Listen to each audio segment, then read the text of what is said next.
drug traffickers, gun smugglers, and members of the Hells Angels effectively matched and exceeded every layer upon the evidence suggesting a marijuana production and trafficking organization was active. In the heart of Chicago, something unthinkable was happening. The Hells Angels and a violent Mexican cartel had joined forces with one goal: to strike at ICE itself. These events are important to police, not just in terms of seeing who's attending, but it's really important for us to see who's associating with each other. It was a pact no one saw coming, and for a few hours the city was on edge, waiting for the first move. When it came, the response was immediate. U.S. Marines were deployed without warning. What happened in those final 7 minutes left even federal agents speechless. From outlaws to allies, the cartel-biker pact that changed the game. For decades, the Hells Angels controlled major drug routes across Canada and the northern United States. These routes weren't random back roads or secret trails. They were part of a professional smuggling system that operated with the precision of a transport company. Cocaine, methamphetamine, and synthetic opioids flowed through a network that stretched from Vancouver to Chicago and beyond. Law enforcement agencies had long understood that the Hells Angels were not just bikers in leather jackets. They were organized, disciplined, and highly experienced in moving illegal goods across borders. But in early 2025, federal analysts began seeing a startling shift in how the Hells Angels operated. Intercepted messages, encrypted wire transfers, and surveillance footage pointed to an unlikely partnership forming south of the border. The biker gang was no longer acting alone. It was working directly with the Sinaloa cartel. The Angels provided transportation, logistics, and territorial control inside the United States, while the cartel supplied drugs, cash, and weapons. Together, they built a distribution network that blurred the line between biker gang and international drug syndicate. At first, it seemed impossible. The Hells Angels and the Sinaloa cartel had very different cultures and operated on different continents. Yet multiple chapters in Canada and the northern United States began showing synchronized activity. Routes that had traditionally moved cocaine were suddenly handling chemical precursors and industrial lab equipment. These were the components used to produce fentanyl and other synthetic opioids. According to internal DEA reports, Canada had quietly become one of the primary production hubs for cartel-linked fentanyl labs. Many of these labs were hidden behind legitimate fronts, often disguised as veterinary supply companies or agricultural warehouses. On paper, they imported animal tranquilizers and lab reagents. In reality, they were producing some of the deadliest narcotics on the planet. What made these operations different was their scale and sophistication. The labs weren't run by street chemists or low-level dealers. They were fully industrial, staffed by technicians and guarded by men with military training. The Hells Angels provided the logistics and the muscle. They secured the transport vehicles, protected the facilities, and handled distribution across the border. In return, the cartel supplied the chemicals, funding, and international contacts. The cooperation worked almost flawlessly. Shipments crossed borders hidden inside legitimate cargo containers. Trucking companies affiliated with biker-owned businesses moved product across multiple states without raising suspicion. Dive bars and tattoo parlors that once served as social hubs for local bikers had become efficient distribution points for synthetic drugs. By the beginning of 2025, the alliance had created a new level of concern within federal intelligence agencies. The flow of fentanyl into the United States surged to levels not seen since the height of the opioid crisis. Overdose deaths were climbing again, and analysts feared that law enforcement was losing control of the northern border. Task forces from the DEA, ICE, and Homeland Security began to coordinate surveillance across key routes between Ontario, Michigan, and Illinois. They needed to find a weak point in the network. That opportunity came in early August. Intelligence from Canadian authorities suggested that a small convoy of trucks would be crossing from Windsor into Detroit carrying chemical precursors for one of the major fentanyl labs. The DEA and ICE planned an interception near an abandoned industrial area on the city's outskirts. It was supposed to be a controlled stop. The plan was simple. Surround the lead truck, secure the drivers, and inspect the cargo. But the moment the agents moved in, everything went wrong.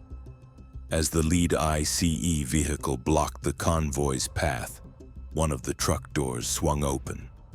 A man stepped out holding an assault rifle.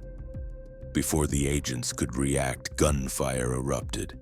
The first burst tore through the windshield of an unmarked van, wounding 2 agents instantly.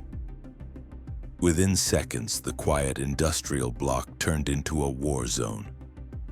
Automatic weapons echoed through the empty warehouses. Agents scrambled for cover as bullets struck concrete and metal. What was supposed to be a routine seizure became a running firefight. Several of the bikers had taken defensive positions along the route. They weren't panicking. They moved in a coordinated pattern, covering each other while retreating toward the trucks. Moments later, a second group of men appeared from behind a nearby storage building. They were not bikers. They wore tactical vests and carried military-grade weapons. Investigators would later identify them as Sinaloa cartel enforcers sent to escort the convoy. The joint attack was fast, precise, and overwhelming. Agents returned fire, but their position was exposed. A backup unit attempted to flank the convoy from a side street, only to be met by heavy automatic fire. Several vehicles were disabled. Smoke from burning tires filled the air. The operation collapsed in minutes. ICE ordered an emergency withdrawal to prevent further casualties. When the shooting stopped, the convoy was gone. 2 trucks vanished completely. One was later found abandoned and torched under an overpass outside Chicago. Inside the wreckage, investigators discovered traces of fentanyl powder and bullet casings from at least 3 different weapons. 2 bodies were also recovered nearby. Both were confirmed members of the Hells Angels, each shot at close range. Federal agencies immediately recognized what this meant. The firefight was proof that the Hells Angels and the Sinaloa cartel were working together as a single-armed network. The alliance was no longer about moving drugs quietly through supply chains. It had evolved into an organized paramilitary structure willing to fight federal forces directly. In the days that followed, encrypted chatter between biker and cartel channels spiked across North America. Intercepts indicated that both sides were mobilizing in response to the failed raid. The word Chicago appeared repeatedly in messages flagged by intelligence analysts. It was clear that something large was being prepared. The Convoy attack had not divided the two groups. It had united them against a common enemy. And as the agencies soon learned, the next battleground would be in a fortified warehouse in Chicago, and the violence there would change everything. Warning signs. Chicago warehouse becomes a flashpoint. In the days after the Detroit shootout, federal intelligence agencies tracked a surge in activity between the Hells Angels and cartel channels. The chatter was constant. Satellite feeds showed vehicles moving in and out of a cluster of warehouses on the south side of Chicago. At first, agents thought it was routine traffic, but soon they realized something serious was happening. The warehouse they were watching wasn't just another drug stash location. It had become the central hub for the new alliance between the Hells Angels and the Sinaloa cartel. On paper, the warehouse belonged to a shipping company that handled construction materials. But investigators quickly learned that this company had no real clients, no online presence, and no employees who could be verified. It was a front. The building itself was heavily fortified with reinforced steel doors and cameras mounted at every corner. ICE had eyes everywhere. Drones flew overhead almost every night, capturing thermal images that revealed unusual heat patterns inside. One area of the warehouse glowed constantly, even at 3 a.m. That level of heat could only mean one thing: a working lab. Intelligence officers believed it was producing large batches of fentanyl-based compounds for shipment across the border. But what caught their attention even more was the kind of traffic moving through the area. Late-night deliveries came in under heavy escort. Armored SUVs pulled into the loading bay with their lights off. Large wooden crates were unloaded using forklifts and moved into the hot section of the warehouse. Analysts also noticed encrypted radio communications increasing around the same time the SUVs arrived. These weren't random coincidences. The cartel and the bikers were clearly coordinating something big. Within a week, federal agents identified a pattern. Every time law enforcement pressure increased in another city, activity at the Chicago site spiked. It looked like the alliance was shifting its production and logistics to this one secure location. The agents believed the cartel was preparing to relocate its northern operations to Chicago completely. If that happened, controlling the flow of fentanyl into the U.S. would become nearly impossible. Then the real warning signs began. 2 unmarked vehicles belonging to a DEA surveillance team were found burned and completely destroyed less than a block from the warehouse. The agents had left them parked overnight while monitoring the area. By morning, both cars were destroyed. Nearby cameras later showed several Hells Angels motorcycles circling the block shortly before the fires started. The message was unmistakable. The cartel and the Hells Angels knew they were under surveillance and were now sending a warning. After that, agents pulled back and switched to long-range monitoring from rooftops and nearby industrial lots. But by then, the alliance had already begun preparing for something far more dangerous. 3 nights later, everything changed. A truck attempted to leave the compound around 2 a.m. Federal agents monitoring the area issued a stop command over loudspeaker, but the vehicle ignored it and accelerated toward the perimeter fence. Before anyone could react, the truck exploded. The blast tore through the parking lot, scattering debris across nearby streets. Windows shattered for several blocks and fire lit up the sky. It was a deliberate detonation meant to destroy evidence. Drone footage showed chaos inside the warehouse immediately after the explosion. Dozens of men armed with rifles were moving between vehicles, some carrying crates and fuel containers. The Hells Angels and cartel gunmen were converting the warehouse into a fortified base. They were welding metal sheets over windows, stacking sandbags near entrances, and positioning heavy weapons at key points. The site was no longer a drug lab. It was a combat zone waiting to happen. The ICE field commander on scene had no choice. If the warehouse went up in flames, the surrounding blocks could be contaminated by airborne fentanyl. Waiting for backup was no longer an option. He gave the order to breach. Within minutes, tactical teams moved in from 3 directions. They were met with immediate gunfire. The sound was deafening. Bullets ripped through vehicles as agents ducked behind cover. The night erupted into a full-blown firefight. For the first time, the alliance between the cartel and the Hells Angels was out in the open. The battle that began in Detroit had come to Chicago. And as the raid unfolded, it became clear that the federal agents were outnumbered and outgunned. They weren't facing smugglers anymore. They were facing an army.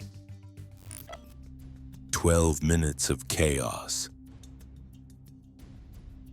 The gunmen inside were trained and equipped for combat. At least a dozen men held positions inside the building, moving in coordinated teams.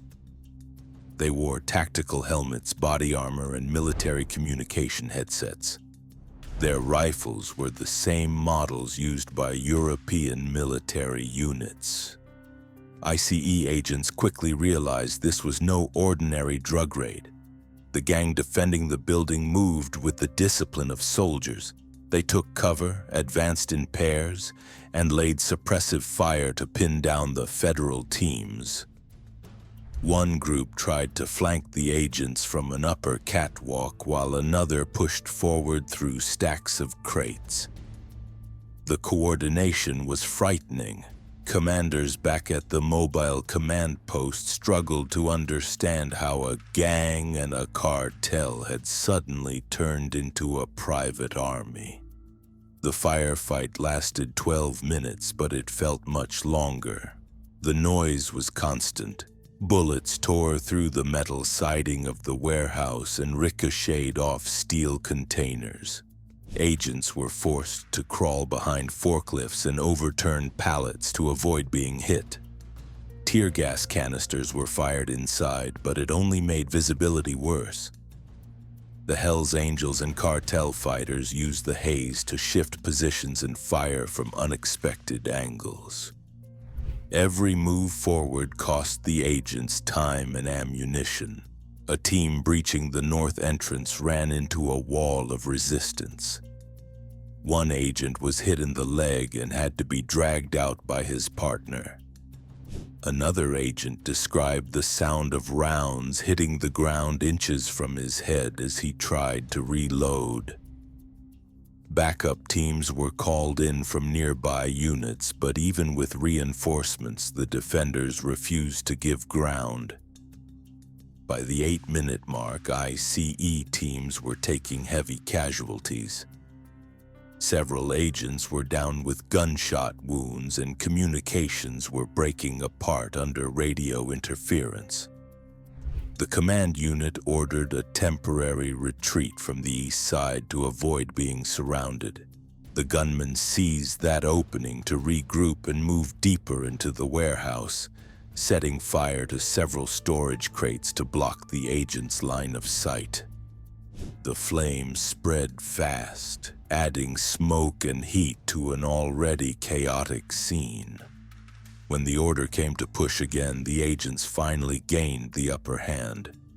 A well-aimed flashbang stunned the defenders long enough for a tactical team to storm the main floor. Close-quarters fighting broke out near the loading bay. 3 cartel fighters were killed instantly. The remaining retreated through a hidden tunnel that led out to a drainage canal behind the property. By the time agents reached the exit, the escapees were gone. When the shooting stopped, the warehouse looked like it had been through a war. The walls were shredded with bullet holes, glass was blown out, and smoke poured from the roof. Dozens of crates were split open, spilling white powder across the floor. Among the debris, agents found shell casings from rifles made in Serbia and Ukraine, confirming fears that the alliance had global suppliers. Federal casualties were high. 3 agents were critically injured and several more suffered burns or shrapnel wounds. At least 5 cartel and Hells Angels fighters were confirmed dead. The survivors who escaped left behind enough evidence to prove the scale of their operation. When the sun came up, the scope of the battle became clear. The 12-minute fight had cost lives, exposed an international arms network, and proven that the Hells Angels cartel alliance could outgun federal task forces. The federal government had no choice but to escalate. Within hours, a new phase of the operation was authorized. The next move would not involve ICE or the DEA. It would be led by the United States Marines. Operation Iron Justice. After the 12-minute battle in Chicago, federal leadership decided that law enforcement alone could not contain the new alliance between the Sinaloa cartel and the Hells Angels.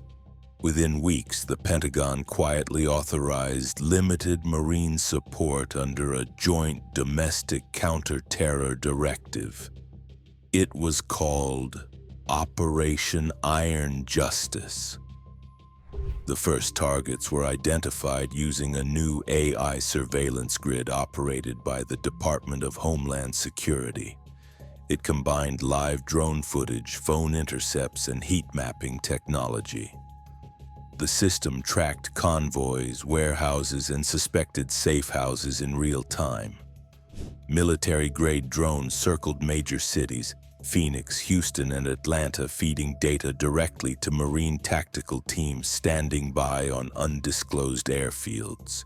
When the green light came, the Marines moved with speed and precision. In Houston, a task force of 42 operators descended from helicopters onto a warehouse compound believed to be a fentanyl mixing site. Within 90 seconds, every guard post was neutralized. The Marines moved through the structure methodically, clearing rooms one by one. Agents later said the assault looked like a foreign raid, not a domestic arrest. In Phoenix, another Marine detachment hit a biker-run truck stop where long-haul vehicles were used to transport drugs under false cargo manifests. The gunmen on site were heavily armed, but they were overwhelmed almost immediately. The Marines used flash charges to disorient the defenders and then advanced in teams under drone cover. By the time the smoke cleared, the operation had seized over 2 tons of precursor chemicals and arrested 14 suspects. Atlanta was the final strike that week. The target looked like an abandoned auto shop, but intelligence confirmed it was a repackaging site for pills bound for the East Coast. The Marines surrounded the property at dawn. When the suspects inside opened fire, the response was immediate and absolute. Within 4 minutes, it was over. Every shooter inside the building was down. No federal casualties were reported. The results were staggering. In less than a week, the operation dismantled a dozen critical nodes in the cartel-biker network. officials claimed that more than $3.8 billion in cartel-linked assets had been seized, including cash, property, vehicles, cryptocurrency, and even a private zoo belonging to a cartel financier. More than 70 suspects were arrested, among them several logistics coordinators and chemists tied to fentanyl production. For a brief moment, it looked like the alliance had been broken. Reports showed an 18% drop in fentanyl-related deaths during the first quarter after the operation. But not everyone was convinced. Civil liberties advocates warned that the operation had crossed a constitutional line. The use of military force on U.S. soil without congressional approval sparked debate across the country. Critics questioned whether the AI systems that guided the raids had monitored civilians without consent or misidentified targets. Others warned that treating criminal groups like enemy combatants could set a precedent no one could reverse. And while the government declared victory, intelligence analysts began noticing something troubling. The new face of criminal operations. After the raids, everyone expected the alliance between the cartel and Hell's Angels to fall apart completely. And it did break up, at least on the surface. But oddly enough, it didn't get weaker. A new pattern began to emerge. The alliance wasn't dead. It was rebuilding, stronger, smarter, and far harder to trace. The big, loud operations that made headlines were gone. But in their place, something more dangerous started to grow. Instead of sticking to one central command structure like a traditional cartel stronghold or gang clubhouse, the group splintered off into smaller cells. These new groups ditched the old setup and began operating more like shadow teams.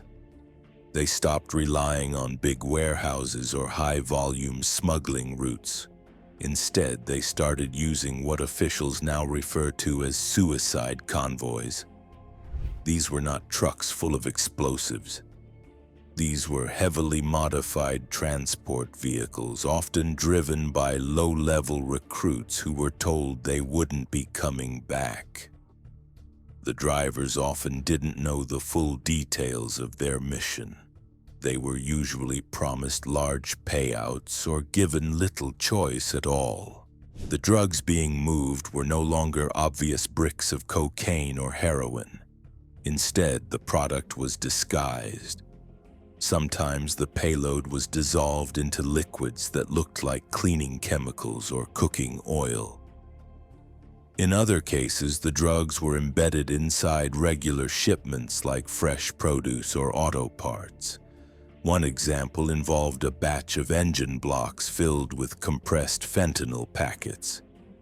Customs officers missed them 3 times before one finally cracked open during a random inspection.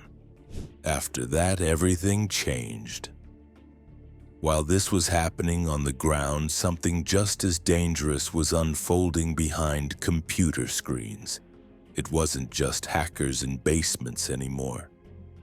Cyber teams with known ties to outlaw biker gangs started launching targeted attacks against border systems and logistics networks. According to one federal analyst, they weren't just looking for chaos, they were looking for gaps. Specifically, they were trying to find weak points in customs inspection routines, cargo tracking systems, and shipment verification databases. One successful breach in Arizona allowed smugglers to reroute an entire shipment of chemicals without anyone noticing for almost 2 weeks. As this strange new version of the alliance kept growing, law enforcement found themselves completely overwhelmed. It wasn't just about chasing criminals anymore. The networks behind these operations were also getting into cryptocurrency laundering, trafficking, and illegal arms dealing. All of this has forced U.S. officials to ask a tough question. And it's a question that doesn't have a simple answer. Is this still organized crime? Or is it something more serious, something closer to warfare? Domestic warfare, when law enforcement becomes combat. In May 2025, the U.S. government intensified its campaign against major cartels and allied criminal networks. The president renewed a national emergency first declared under Executive Order 13,581 and extended it to cover new organizations, including several Mexican cartels. Under the renewed order, agencies such as the DEA, ICE, and Homeland Security were given broader authority to coordinate directly with the Department of Defense and U.S. intelligence networks. The new policy allowed faster asset freezes, extended electronic surveillance under existing counterterrorism statutes, and cross-border pursuit of cartel operatives when national security threats were confirmed. Supporters described it as cutting through red tape. Critics warned it came dangerously close to bypassing the Constitution. Within weeks, the effect of the new powers became visible on the ground. Federal operations that once took months of planning were now being launched in days. Joint task forces began moving across multiple states with military-style coordination. Every agency was expected to produce visible results, and that meant raids, lots of them. In Los Angeles, agents stormed a trucking depot tied to a suspected cartel front. In El Paso, a biker clubhouse was bulldozed, allegedly revealing weapons and fentanyl ledgers beneath the floorboards. Not every target turned out to be legitimate. In Denver, a Latino-owned logistics company was raided after an algorithm flagged its financial transfers as suspicious. Investigators later found no link to any cartel or biker network. The raid was a mistake. By then, the damage was done. The company's trucks were seized, its accounts frozen, and dozens of employees were left without jobs. Meanwhile, the fentanyl kept moving. It surfaced in small towns, college campuses, truck stops, and upscale suburbs. Despite the wave of raids, overdose numbers kept climbing. Agents were exhausted. Some privately admitted that the cartels seemed more coordinated than entire state agencies. In parts of the Southwest, biker chapters began aligning with local militias, sharing supply routes and communications. By the fall of 2025, it was getting harder to ignore what experts had been warning about for years. What began as a loose partnership between biker gangs and powerful drug cartels had grown into something much bigger and far more organized. Intelligence reports from U.S. and Canadian agencies confirmed the alliance had moved beyond drug trafficking. It was expanding across borders using loopholes and political gray zones to quietly set up shop in places no one expected. One of the biggest concerns came from the north.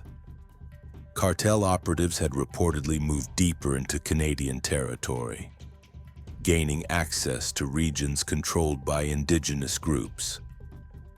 These areas, often self-governed and shielded from national law enforcement, were being used to create smuggling routes that avoided most surveillance. Weapons, cash, and drugs moved across borders unseen. Farther south, financial watchdogs began noticing something strange.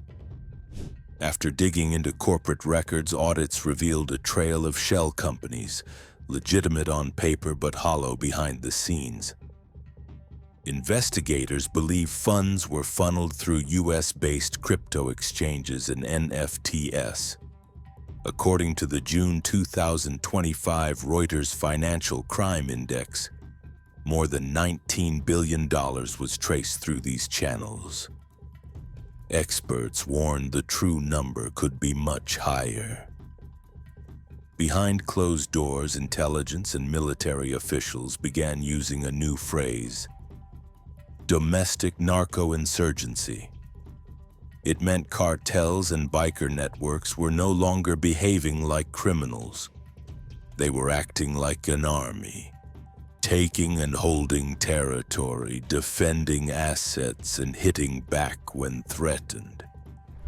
Some reports claimed cartel drones had dropped small explosives during raids. Others suggested hackers had breached police databases to monitor planned operations. Not every account was verified, but the overlap was enough to alarm investigators. Worse, the alliance was embedding itself into the legitimate economy, buying businesses, bribing officials, hiring lawyers, investing in logistics, and even influencing local elections. It was getting harder to stop what authorities could barely see. A Marine intelligence officer told Defense News, "This is the first time in U.S. history where law enforcement and the military are fighting the same enemy on the same soil." He wasn't exaggerating. Police and military units were now teaming up for raids, surveillance, and even gunfights. That raised a new question. If cartels and their allies had already brought the war to U.S. soil and weren't backing down, how long before the battlefield was everywhere? No one had an answer, but the fact that question was even being asked showed how far the crisis had gone. What do you think about these operations? Comment down below. Thanks for watching. See you in the next one.